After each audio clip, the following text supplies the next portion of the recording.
Today we are learning a specific meditation that the Alter Rebbe is giving someone to do once they've wrapped themselves in their talis, and that talis is adorned, of course, with tzitzit. So as a woman, you might be wondering, why am I interested in learning about this? Well, all the 613 mitzvahs are connected to every single Jew. The question is who's fulfilling those mitzvahs, meaning there's the mitzvahs as the Kohen, that the Kohen does on behalf of the Jewish people. But I'm still connected with that as part of the Jewish people. And so, for me, my husband fulfills this mitzvah as part of us being one soul. So we're two parts of one soul. And through him doing this mitzvah of tefillin and talit and tzitzis, it's energizing our soul. So of course, also the collective soul is the Jewish people. Whenever a Jew does a mitzvah, even if that's not a mitzvah that I'm personally obligated in, it is shining light onto Knesset Israel, which is the Shekhinah, and it's causing yichud of Shekhinah and Kitcha B'ruchu. It's causing union between God and his people, and it's benefiting all of us. So this is a powerful meditation. As a woman listening, you could teach this to a brother, you could teach this to your husband, you could teach this to your father, or you just contemplate on the beauty of this mitzvah. Now, when we see someone doing this mitzvah, we'll have a deeper insight into what's really going on here. So every mitzvah has a specific theme, and the theme of the talis is accepting God's authority and worshiping him in general. So yes, that is a general theme, but it's expressed through the specific mitzvah. And the reason being is that the talis engulfs your entire body, showing the alignment of your whole being with God, this complete and total giving over alignment.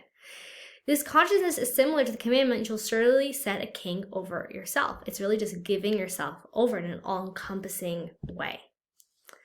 Contemplate that even though God's authority rules over all the worlds, nevertheless, he had specified his desire to be worshipped by us through Torah. Through observing this mitzvah, your whole being will internalize this reality.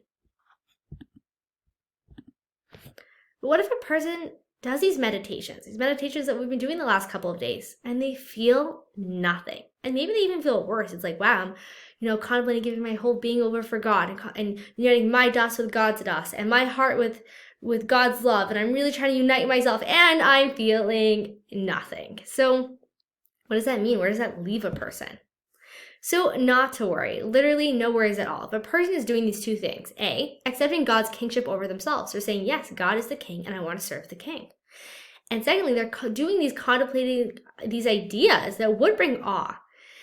And awe that would bring, make someone's worship authentic. Like we said, we need that baseline respect in order for the love to be real and true and not self-serving. So if a person's thinking the ideas of respect and fear and awe that really leave that foundational piece to build their relationship on, in that case, it's as if their worship is completely authentic. It's as if they're having, as if they are having authentic worship. They are having authentic fear and awe and respect of God.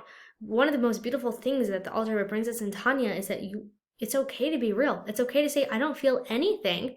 And that's authentic because that's what you're experiencing.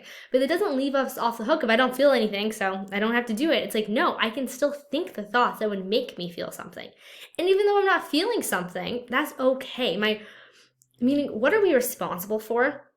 Sorry, this is really what I want to say. What's so beautiful with Alter Rebbe is teaching us is that we are responsible for what's within our capacity. So if I'm not responsible to feel anything, I'm responsible to think the thoughts that could allow me to feel that respect and that fear and that awe. And whether or not I feel something, really that's God's business. But my business is doing the work to try. And of course, God knows the heart. God knows our inner intentions. God knows that we're putting in that work, and therefore he counts it as genuine worship. So why is it that a person doesn't need to even feel it for it to be called genuine? Is because all of Israel has a natural disposition to accept God's sovereignty.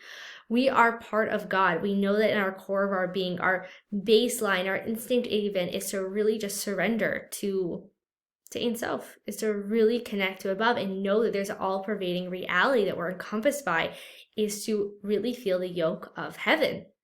And because that's our nature, even though I'm not feeling it right now, that is who I am. And I'm revealing that at least in my intellect. And therefore, that counts as genuine awe.